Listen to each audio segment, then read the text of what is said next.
Good morning student. क्यूटीएम का हम first part कर चुके हैं जो फिशर इक्वेशन के नाम से था। आज हम सेकंड पार्ट पढ़ेंगे कैम्ब्रिज इक्वेशन। सेकंड पार्ट पढ़ने से पहले एक बार हम फर्स्ट पार्ट को थोड़ा सा रिवाइज कर लेते हैं। हमने फर्स्ट पार्ट में पढ़ा था कि फिशर ने मीडियम ऑफ एक्सचेंज पे ज़्यादा एम्फेसाइज किया था और उन्होंने कहा था कि सिर्फ मनी है उसका सिर्फ एक ही काम होता है, वो होता है विनिमय के साधन के रूप में काम में लेना, मीडियम ऑफ एक्सचेंज की तरह यूज़ में आना सिर्फ ट्रांजेक्शन पर्पसेस के लिए होता है। लेकिन कैम्ब्रिज इक्वेशन वालों ने कहा कि नहीं, ऐसा नहीं होता है, गलत है। जो हमारी पास मनी है वो ट्रांजैक्शन के लिए काम में आती है, हम मानते हैं, लेकिन उसको हम स्टोर ऑफ वैल्यू के रूप में भी अपने पास साथ में रख सकते हैं। तो सबसे पहले मैंने आपको यही कल पिछली बार भी बताया था फ्लो चार्ट में कि कैम्ब्रिज इक्वेशन 4 जनों ने मिलकर दी थी, मार्शल, रॉबर्टसन, कीन्स और पिगू। आज हम इन चारों की इक्वेशन को पढ़ेंगे और समझेंगे। देखिए, सबसे पहले है मार्शल ने अपनी इक्वेशन दी थी उनकी एक बुक थी प्रिंसिपल ऑफ इकोनॉमिक्स में, और उन्होंने 1890 में अब क्वांटिटी थ्योरी ऑफ मनी बताई थी। ये कैम्ब्रिज में काम करते थे और ये बहुत माने हुए इकोनॉमिस्ट थे। उन्होंने भी यही कहा, उन्होंने दोनों चीज़ों पे एम्फेसाइजेस दिया। उन्होंने भी यही कहा कि क्वांटिटी जो मनी की होती है वो डिटरमाइन करती है सप्लाई और डिमांड ऑफ मनी। जो मनी की वैल्यू होती है वो इन दोनों से डिटरमाइंड होती है।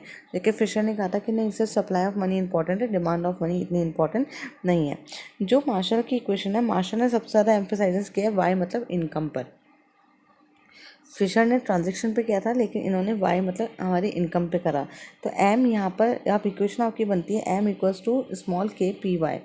इक्वेशन को आप इजीली ध्यान में रख सकते हैं। एम का मतलब है मनी सप्लाई जो पहले था, पी का मतलब प्राइस लेवल, वाई यहाँ पर हो गई इनकम, और वाई के बाद जो इनकम खर्च की जाती है जो लोग होल्ड करते हैं, तो वो जो इनकम का पार्ट है वो हो गया अपना के, छोटा के, जो एग्रीगेट रियल इनकम का पार्ट होता है, जो फ्रैक्शन होता है जो रियल इनकम लोगों के पास होती है, लोग अपने पास रखते हैं, चाहे वो बैंक में रखें और चाहे वो अपने हाथ में कैश में रखें।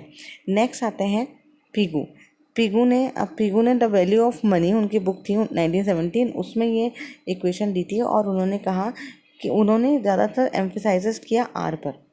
आर मतलब होता है रिसोर्सेज, कि हमारे पास कितने रिसोर्सेज हैं, तो उनका मोर एम्फेसाइजेस किस पे था, आर पे था। देखिए इसमें आर दिया हुआ है।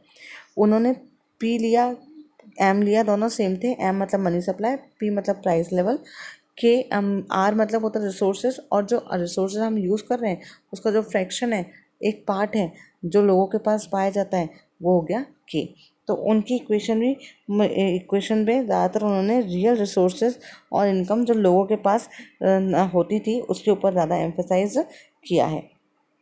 नेक्स्ट आते हैं कीन्स का एम्फेसाइजेस था, कीन्स ने एम्फेसाइजेस किया, उन्होंने ना तो रिसोर्स लिए और ना उन्होंने ट्रांजेक्शन लिए। उन्होंने लिया कि हम कितना कंजम्पशन गुड्स पर खर्च करते हैं, उसको उन्होंने लिया था।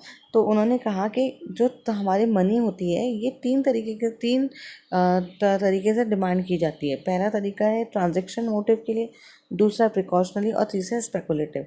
ट्रांजैक्शन मतलब लेन देन के लिए, प्रिकॉशनरी मतलब इन फ्यूचर हम मनी का कैसे यूज़ करेंगे, कब हमें ज़रूरत पड़ सकती है इंश्योरेंस के लिए, और तीसरा हमें सट्टा लगाने के लिए, स्पेकुलेशन के लिए चाहिए, कि जब भी मार्केट हमारा स्पेकुलेट होता है या मार्केट में कुछ नया होता है, हम शेयर में रिस्क लेकर हम पैसे डालते हैं, तो वो उसके लिए भी हमें मनी की ज़रूरत है।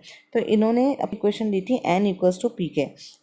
एन का मतलब यहाँ पर मनी सप्लाई है, पी का मतलब प्राइस लेवल है, और के का मतलब total quantity of consumption goods हैं जो हम खरीदेंगे, जो लोगों के पास होंगे और जो लोग खरीदेंगे अपने पास उनके पास कैश है उससे जो वो खरीदेंगे, वो सब इसमें आता है। देखिए, total quantity of consumption unit which people decide to keep in the form of cash. मतलब ऐसे कंडीशन, मतलब वो सोच रहे हैं कि वो ट्रांजेक्शन के लिए भी आगे ज़रूरत होगी, इन फ्यूचर भी आपको पैसा खर्च करने की ज़रूरत होगी, तो वो सब पैसे जो उनके पास है वो सब क्या है, फ्रैक्शन है, इसको हम कहेंगे स्मॉल के। नेक्स्ट उन्होंने जो इक्वेशन दी उसमें लिया एन इक्वल्स टू पी के प्लस आर के, और पी एन प्लस के प्लस आर के। कई जगह इसमें सी माइनस एच भी दे रखा है, तो आप कंफ्यूज मत होइए, बात वो एक ही है। इसमें सबसे ऊपर वाले में उन्होंने कंजम्पशन गुड्स पे एम्फेसिस किया था, लेकिन नीचे उन्होंने कहा कि बैंक्स तो रह गए, बैंक्स के पास भी तो पैसे हैं, तो जो बैंक के पास जो पैसे हैं उसको तो उन्होंने कहा आर, कि जो बैंक के पास कैश रिजर्व है, जो हम पढ़ते हैं ना, जो हमारे कैश रिजर्व जो बैंक के पास रहते हैं, अपने पास रखते हैं, वो 10% हमने पढ़ा था बैंक वाले में 12th में, वो वाला कैश रिजर्व। और के जो है वो नंबर ऑफ कंज्यूमर यूनिट जो कमोडिटी के पास है, जिसको वो बैंक में रखता है, मतलब वो जो पैसे जो वो खर्च करेगा इन फ्यूचर, लेकिन उसने सेव करके कहाँ रख दिए, बैंक में रख दिए, तो वो क्या है, के डैश है। नेक्स्ट है रॉबर्टसन ने एम्फेसाइज किया ट्रांजेक्शन्स पर, तो उनकी इक्वेशन होती है P equals to M by K T. उन्होंने का उसमें उनके इक्वेशन में देख लिया, पी भी प्राइस लेवल है जो पहले था, एम मनी सप्लाई है, तो के हमारा जो टी है वो ट्रांजेक्शन है, और के जितना ट्रांजेक्शन हो रहा है उसका फ्रैक्शन है। उस जो लोग ट्रांजेक्शन करना चाहते हैं, ट्रांजेक्शन करके अपने पास जो पैसा रखना चाहते हैं, वो क्या है, फ्रैक्शन ऑफ के है। उसके क्रिटिसिज्म क्या थे इस अप्रोच के? क्रिटिसिज्म इसमें ये थे कि इसमें इन्होंने कोई यूनिफॉर्मिटी नहीं दी। इन्होंने क्या करा कि पुरानी जो इक्वेशंस थी फिशर की, उसी में ही थोड़ा बहुत चेंजेस करके हमें बता दिया गया, लेकिन इसमें बाकी चीज़ें नहीं दी। कीन्स ने भी अपने इक्वेशन में जो मैंने आपको बताई थी, तो मैंने आपको 3 मोटिव बताए थे, लेकिन इस कीन्स ने भी सिर्फ 2 ही मोटिव लिए, मेनली एक ही मोटिव लिया, वो है ट्रांजेक्शन, और दूसरा लिया प्रिकॉशनरी। नहीं, उसने स्पेकुलेटिव मोटिव नहीं लिया, जबकि स्पेकुलेटिव मोटिव भी डिमांड फॉर मनी को एम्फेसाइज या इफेक्ट करती है। इन्होंने सिर्फ कंजम्पशन गुड लिए, जबकि कैपिटल गुड्स भी पाए जाते हैं, तो इसलिए इनकी अप्रोच को क्रिटिसाइज़ किया गया, लेकिन इनकी अप्रोच को फिशर की अप्रोच से ऊपर माना गया। क्यों? क्योंकि फिशर ने सिर्फ एक ही फंक्शन लिया था मनी का, लेकिन इन्होंने दोनों फंक्शन लिए थे। एक बार हम एक क्विक रिवीजन कर लेते हैं इसका। देखिए, सबसे पहले मार्शल आते हैं। मार्शल ने एम्फेसाइजेस वाई पर किया, मतलब इनकम पे किया है। उसके बाद सेकंड आते हैं पीगू ने सबसे ज़्यादा एम्फेसाइज आर पे, रिसोर्सेज पे किया है। फिर नेक्स्ट आते हैं रॉबर्टसन ने एम्फेसाइजेस किया ट्रांजेक्शन पर, और लास्ट आते हैं कीन्स, उन्होंने एम्फेसाइज किया कंजम्पशन गुड्स पर।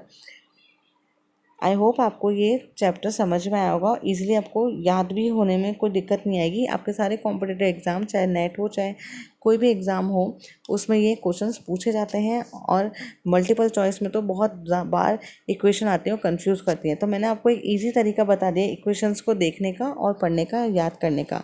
आई होप आपको समझ में आया होगा। अगर वीडियो अच्छा लगे तो शेयर कीजिए, लाइक कीजिए और सब्सक्राइब कीजिए। Thank you so much.